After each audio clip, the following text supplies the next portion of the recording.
एक पुरानी कहानी इसी मंथन को साधे जाने से संबंधित है। संभव है ये कहानी आपकी जिंदगानी बदल दे। कहानी यूं है। गौतम बुद्ध जिन दिनों वाराणसी के पास प्रवास कर रहे थे और उनका जीवन उनके कुछ साथियों के साथ भिक्षा पर चल रहा था, उन दिनों उनके एक अति प्रिय शिष्य को एक बार कहीं भीख नहीं मिली। उदास भाव से वो लौट रहा था कि अचानक उसके कटोरे में मांस का एक टुकड़ा आ गिरा। शिष्य बहुत हैरान हुआ कि ये कहाँ से आया। उसने ऊपर देखा तो पाया कि एक चील अपने पंजे में इसे ले जा रही थी और वहीं उसके पंजे से छूटकर कटोरे में आ गिरा है। शिष्य बहुत हैरान परेशान रहने के बाद आखिर में बुद्ध के सामने गया और उसने सारी कथा उन्हें कह सुनाई कि प्रभु, आज कुछ नहीं मिला, बस ये मांस का एक टुकड़ा मेरे पात्र में आ गिरा। बुद्ध ने उसे समझाया कि अब जो मिला वही तुम्हारी किस्मत, तो तुम उसका अनादर मत करो और उसे ही पकाकर खा लो। शिष्य ने ऐसा ही किया। मांस बहुत स्वादिष्ट पका। बुद्ध के तमाम शिष्य इस पूरी घटना को देख रहे थे।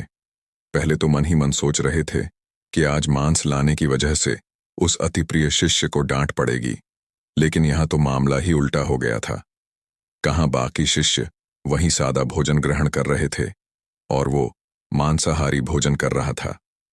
इस घटना को देखकर बाकी शिष्यों ने भी धीरे धीरे कहीं से मांस उठाकर लाना शुरू कर दिया और आकर बुद्ध से कहने लगे कि प्रभु, आज कुछ नहीं मिला, बस यही मांस का टुकड़ा मिला है। बुद्ध उसे देख मुस्कुराते और कहते, जो मिला उसे ही स्वीकार करो। एक दिन एक शिष्य ने बुद्ध से पूछा कि भगनव, आप जानते हैं कि ये झूठ बोलकर मांस पकाकर खा रहे हैं, फिर आप इन्हें रोकते क्यों नहीं? बुद्ध ने कहा कि रोकने से कोई नहीं रुकता। जिसे रुकना होता है वो खुद रुकता है, और वो रुकना भी क्या रुकना जिसमें मन न रुके। और अगर मन ही न रुके तो तन के रुकने का कोई अर्थ नहीं होता। ऐसे में जिसे जिसे जो अच्छा लगता है उसे करने दो। जब मन की मुराद पूरी हो जाती है, चाहे जब हो, तभी आदमी अध्यात्म की ओर मुड़ता है। कुछ कहानियां, वाकये, अनुभव ऐसे होते हैं जो जीवन को बदल कर रख देते हैं। वाकये और अनुभव तो आप खुद जीते हैं, खुद जिएंगे, लेकिन कहानियां तो कोई सुना सकता है। खासकर उन लोगों के लिए कहानियां बहुत जरूरी हैं जो मन से तन से मस्त हो चुके हैं, संन्यस्त होने की ओर छलांग लगाने को तैयार हो चुके हैं। ऐसे लोगों के लिए एक वक्त ऐसा आता है जब अकेलापन और मौन इन्हें बहुत भा जाता है। ये लोग पाते हैं कि वे दिल की बात अनसुनी नहीं कर पा रहे। वैसे यह भी सच है कि एक से एक उम्दा संत किस्म के लोग घर परिवार के चूल्हा जुटान चक्कर में अंततः डिप्रेशन, सिस्टम, रूटीन, दायरे के हिस्से होकर रह जाते हैं। उन्हें धरती को, सभ्यता को जो कुछ अद्भुत देना पाना था, उससे वंचित रह जाते हैं। कुछ कहानियां, वाकये, अनुभव ऐसे होते हैं जो जीवन को बदल कर रख देते हैं। वाकये और अनुभव तो आप खुद जीते हैं, खुद जिएंगे, लेकिन कहानियां तो कोई सुना सकता है। खासकर उन लोगों के लिए कहानियां बहुत जरूरी हैं जो मन से तन से मस्त हो चुके हैं, संन्यस्त होने की ओर छलांग लगाने को तैयार हो चुके हैं। ऐसे लोगों के लिए एक वक्त ऐसा आता है जब अकेलापन और मौन इन्हें बहुत भा जाता है। ये लोग पाते हैं कि वे दिल की बात अनसुनी नहीं कर पा रहे। वैसे यह भी सच है कि एक से एक उम्दा संत किस्म के लोग घर परिवार के चूल्हा जुटान चक्कर में अंततः डिप्रेशन, सिस्टम, रूटीन, दायरे के हिस्से होकर रह जाते हैं। उन्हें धरती को, सभ्यता को जो कुछ अद्भुत देना पाना था, उससे वंचित रह जाते हैं। सच यही है, अनुभव, विचार, क्रिया, कर्म, गति आदि की चरम उदात्तता कुनबा, परिवार, घर, दोस्त, अपने पराये की धारणाओं, खोलों, दायरों, सोचों से आगे बढ़ जाती है। वह वहां तक पहुंचती है जहां तक पिछला संत पहुंच गया था।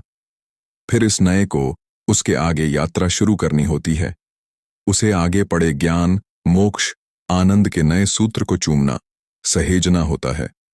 फिर वह सभ्यता को सौंप देता है मुक्ति के लिए। नई सीमाओं को छूने वाला रचना प्रकृति के मूल स्वभाव में है। जो आज हम आप नया करेंगे, कल उसके आगे नया करने वाले आएंगे। इसी में प्रकृति को आनंद है, प्रकृति का आनंद है। कलाकार, खिलाड़ी, साहित्यकार, कर्मचारी, शासक, सब में कोई न कोई खास गुण, खास बल, खास क्षमता होती है। संत की क्षमता या खासियत या विशेषता उसके विचारों की परम चरम उदात्तता में निहित है।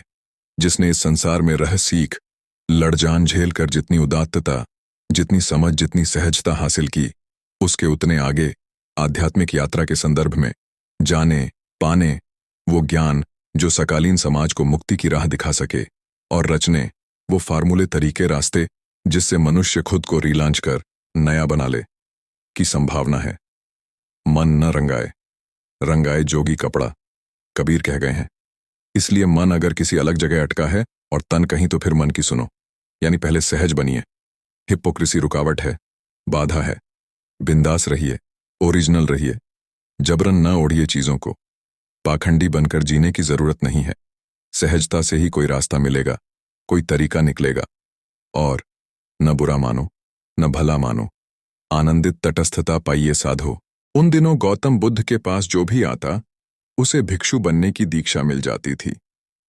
आने वालों में बहुत से लोग राजा थे या ऐसे समुदायों से आते थे जहां मांस खाना सामान्य बात थी, क्योंकि वे शिकारी थे। भिक्षु हमेशा जंगल में रहते थे। जब आपको भूख लगती है तो यह स्वाभाविक है कि आप किसी को मारकर खाना चाहते हैं। इसलिए बुद्ध ने एक नियम बना दिया कि भिक्षु मांस नहीं खाएंगे। एक दिन दो भिक्षु शहर में भिक्षा मांगने गए। उस दिन उन्हें खाने के लिए कुछ भी नहीं मिला।